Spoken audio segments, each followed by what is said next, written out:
الحمد لله رب العالمين والصلاة والسلام على سيد الأنبياء والمرسلين. قال الله تبارك وتعالى في كلامه المجيد والفرقان الحميد: أعوذ بالله السميع العليم من الشيطان الرجيم. بسم الله الرحمن الرحيم. قد أفلح المؤمنون الذين هم في صلاتهم خاشعون.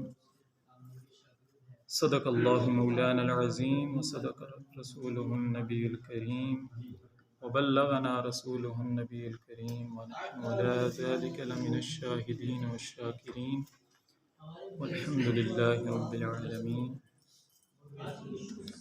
محترم سامعین اکرام،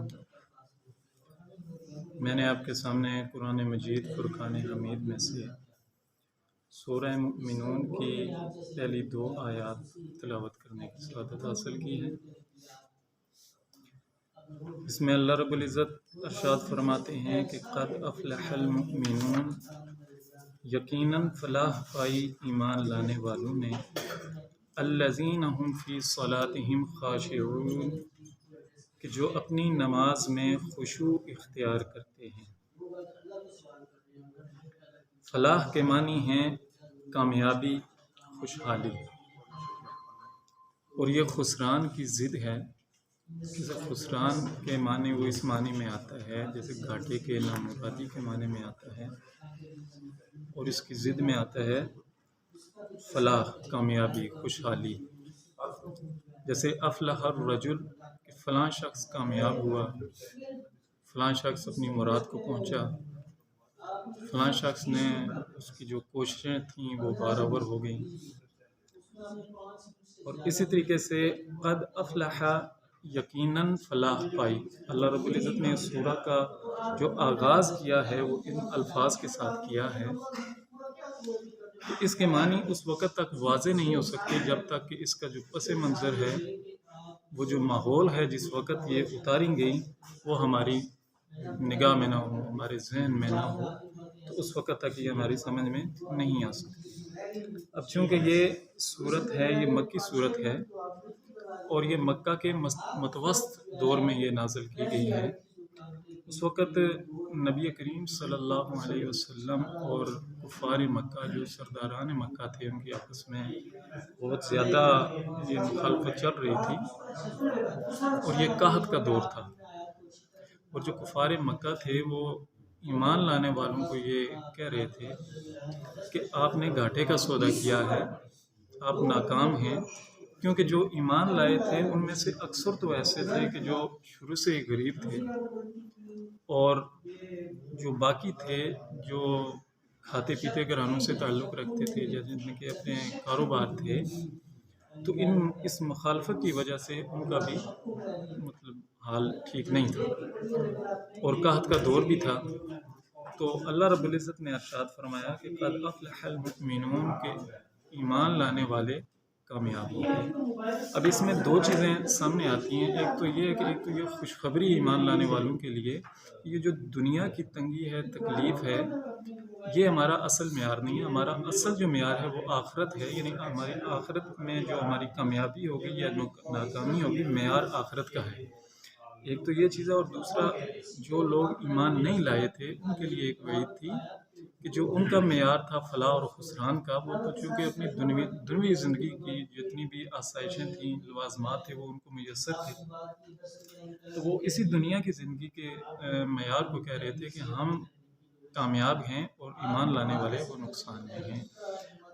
اس کے بعد اللہ رب العزت نے ارشاد فرمایا کہ الذین هم فی صلاتهم خاشعون، یعنی پہلی آیت میں اللہ رب العزت خوشخبری سنا رہے ہیں کہ ایمان والے کامیاب ہیں۔ آگے جو آیات آ رہی ہیں اس میں ایمان لانے والوں کی صفات ہیں، یعنی ایمان لانے والے ہیں کون؟ جو ایمان لانے والے ہیں ان کی صفات کیا ہے، ہم کیسے پہچان سکتے ہیں ان کو؟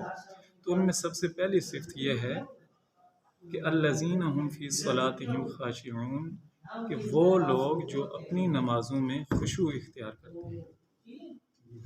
اب خشوع کے معنی ہے دب جانا، مٹ جانا، اپنے آپ کو عزت و انکساری کا اظہار کرنا، کسی ایسی بڑی شخصیت کے سامنے جب بندہ کھڑا ہوتا ہے تو اس کے کھڑے ہونے کا معیار کچھ اور ہوتا ہے، جبکہ عام حالت میں کسی اپنے دوست یا احباب کے سامنے کھڑا ہوتا ہے تو اس کا معیار کچھ اور ہوتا ہے۔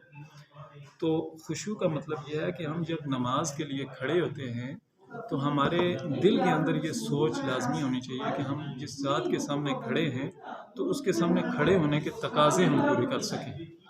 اب خشوع دل کا خشوع ہوتا ہے، یعنی اپنے آپ کو عز اور انکساری کے سامنے، اب ذات کے سامنے پیش کرنا، اور جسم کے ہر اعضاء سے اس کے اس خشوع کا، اس کے عز و انکساری کا یہ جو اظہار ہے یہ اس کے جسم کے ہر اعضاء سے عیاں ہونا چاہیے۔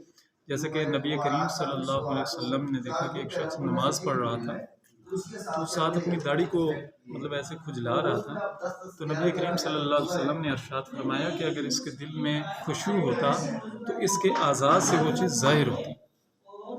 تو میرے بھائیوں، زندگی کی سعادت اور اس کی کامیابی کا سب سے پہلا جو اصول ہے وہ ہے المداومۃ علی الفرائض، کہ فرائض پہ میری مداومت، میری ہمیشگی، وہ میری زندگی کی لذت اور میری آخرت کی کامیابی ہے۔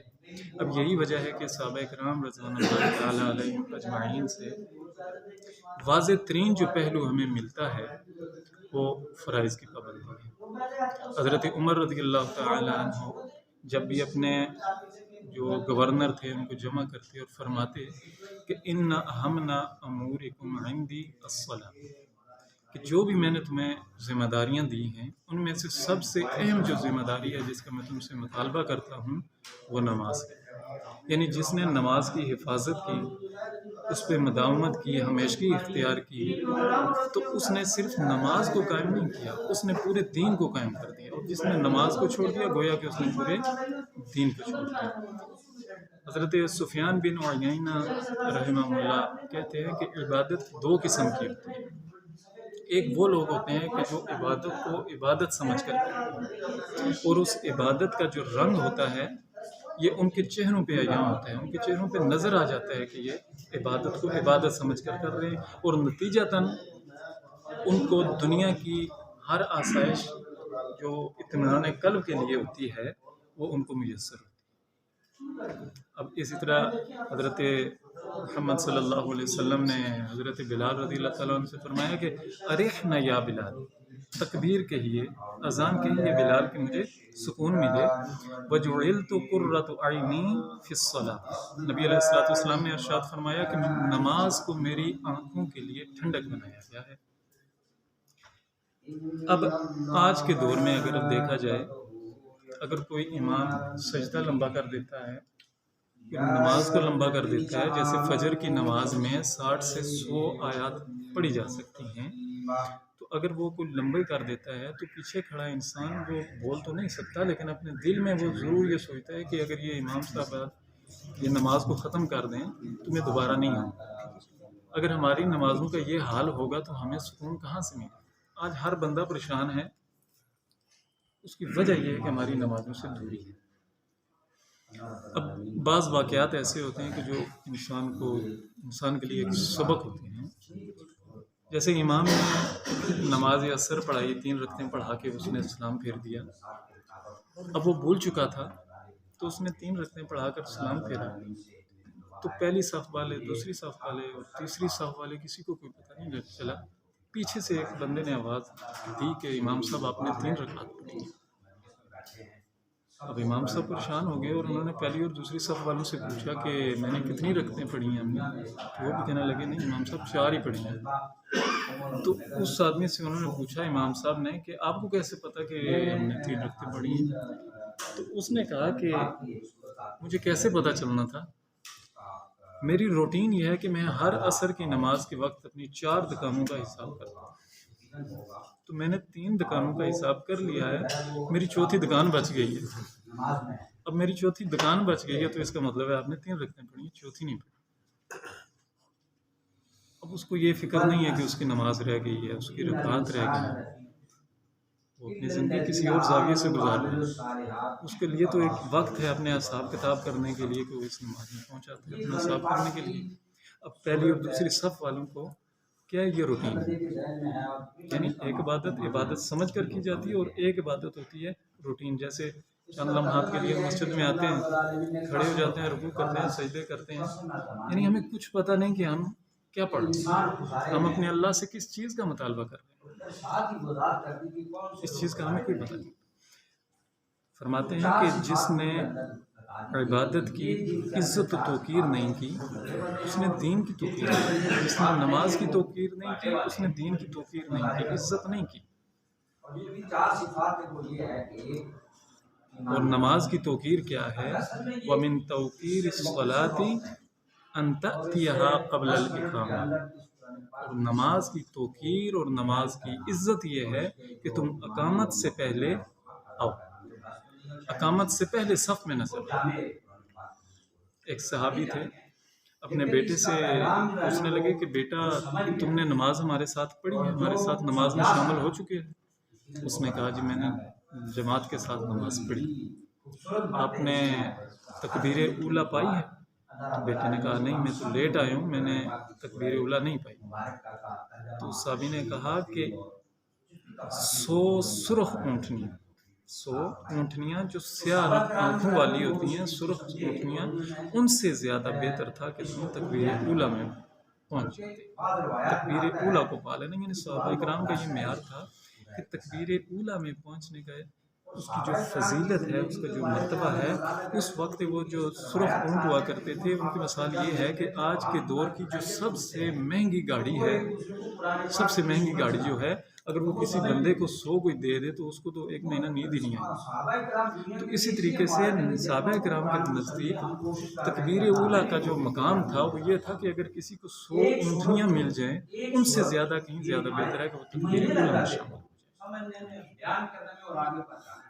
نبی علیہ السلام نے ارشاد فرمایا کہ جو شخص عشاء کی نماز باجماعت ادا کرتا ہے تو اللہ تعالیٰ اس کو آدھی رات کا قیامت اس کے نامہ اعمال میں اس کا ثواب دیتے ہیں. اور جو فجر کی نماز بھی پڑھ لیتا ہے تو گویا کہ اس نے پوری رات کا قیام کر دیا. پھر نبی علیہ السلام نے ارشاد فرمایا کہ جو فجر کی نماز باجماعت ادا کرتا ہے تو وہ اللہ کی امانت و ضمانت میں چلا جاتا ہے. وہ اللہ کی پورا دن جو آگے جو اس کا دن آتا ہے وہ اللہ کی ضمانت میں ہوتا ہے، اللہ کی امانت میں ہوتا ہے.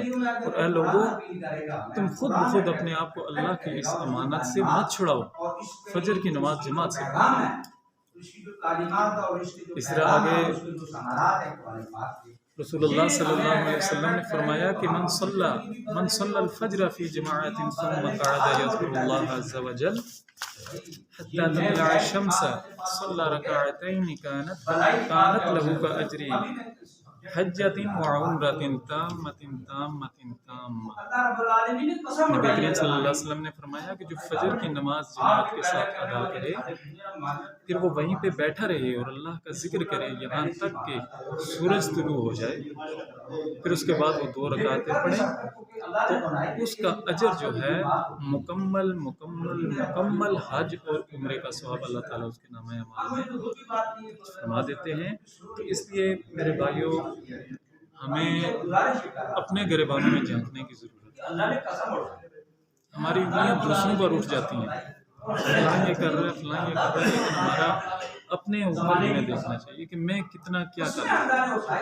میری نمازیں، میری عبادات یہ کس قدر مطلب اسلام کے مطابق ہیں، میں اپنی نماز میں کتنا بہتر ہوں، میں نماز کا کتنا ترجمہ جانتا ہوں، میں جو پڑھ رہا ہوں کیا مجھے سمجھ آ رہی ہے کہ میں کیا پڑھ رہا ہوں، کیا میں یہ جانتا ہوں کہ میں اللہ سے کیا مطالبہ کر رہا ہوں. اللہ تعالیٰ ہمیں عمل کرنے کی توفیق عطا فرمائے اور ہماری نمازوں میں ہمیں جو غفلت ہے یا اللہ تعالیٰ سے دعا ہے کہ ہماری اس غفلت کو دور کرنے کی توفیق عطا فرمائے. اور آخر میں ایک علامہ اقبال کا ایک شعر ہے، اس پہ میں اختتام کرنا چاہتا ہوں کہ سجدہ عشق ہو تو عبادت میں مزہ آتا ہے، سجدہ عشق ہو تو عبادت میں مزہ آتا ہے، خالی سجدوں میں تو دنیا ہی بسا کرتی ہے. لوگ کہتے ہیں کہ بس فرض ادا کرنا ہے، ایسا لگتا ہے کوئی قرض لیا ہو رب سے، تیرے سجدے کہیں تجھے کافر نہ کر دیں اقبال، تو جھکتا کہیں اور ہے اور سوچتا کہیں اور ہے۔ اللہ رب العزت عمل کی توفیق عطا فرمائے۔ وآخر دعوانا ان الحمد للہ رب العالمین۔